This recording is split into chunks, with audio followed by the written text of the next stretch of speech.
Atšķirībā no citiem atjaunotās Latvijas laikā izbūvētajiem ciematiem Ķekavas novada Lapiniekos kanalizācijas sistēma nav ne pašvaldības, ne iedzīvotāju īpašums, kas allaži radījis strīdus starp iesaistītajām pusēm. Pēc vairāku gadu domstarpībām 2015. gada nogalē noslēdzot pilnvarojumu līgumu ar Lapinieku ciemata kanalizācijas sistēmas apsaimniekotāju Sijā Zeltinieki, Baložu komunālā saimniecība uz 5 gadiem iegūt tiesības nepastarpināt sniegt ciematam kanalizācijas notekūdeņu savākšanas pakalpojumu. Tomēr iedzīvotāji uzskata, ka atkal ir apmuļķoti, tāpēc līgumus neslēdz.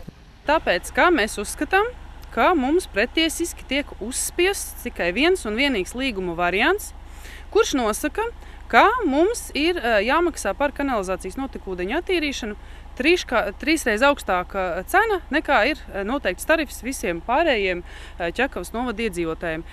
Ikdienā tas apmēram sanāk tā, ja mēs kādreiz maksājām kādus apmēram 15 latus mēnesī, šobrīd mums no ģimenes ir jāmaksā 100 līdz 150 eiro mēnesī. Šī summa ir lielāka par apkures samaksu, par elektrību un tā tālāk. Mēs neuzskatām, ka tas ir normāli. Mums netiek dotas nekādas citas iespējas, kā tikai ar ultimātu uzspiests, lai mēs noslēdzam šādu līgumu. Sarunas ar mums cilvēcīgā veidā netiek veiktas, tiek draudēts ar kanalizācijas notekūdeņu savākšanas atslēgšanu.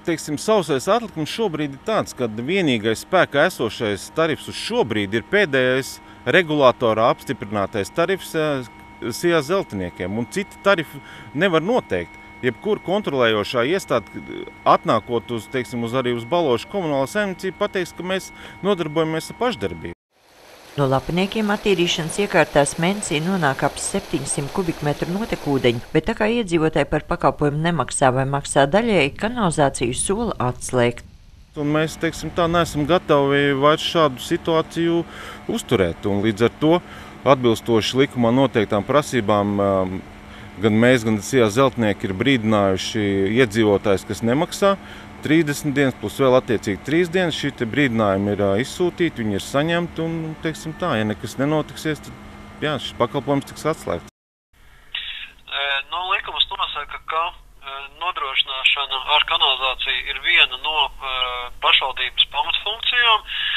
Tas ir 15. panta pirmās daļas, pirmais punkts nosaka šo, ka ūdens apgāde un kanalizācija ir viena no šīm funkcijām, kas pašvaldībai ir jāveic.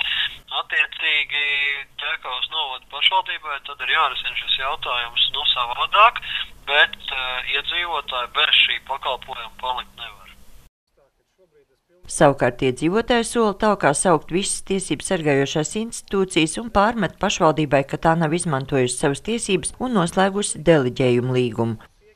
Tajā gadījumā, ja pašvaldība deleģē komersantam veikt šo pienākumu, veikt šo pakalpojumu, viņi arī nosaka tarifu.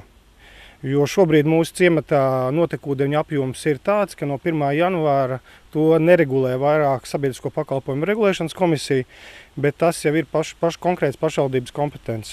Nākošajā nedēļā mēs arī šeit ministrijā lemsim, ko darīt ar šo situāciju. Bet skaidrs, ka šis nav ne labas pārvaldības principiem atbilstoši, ne arī saimnieciski saimniekošana.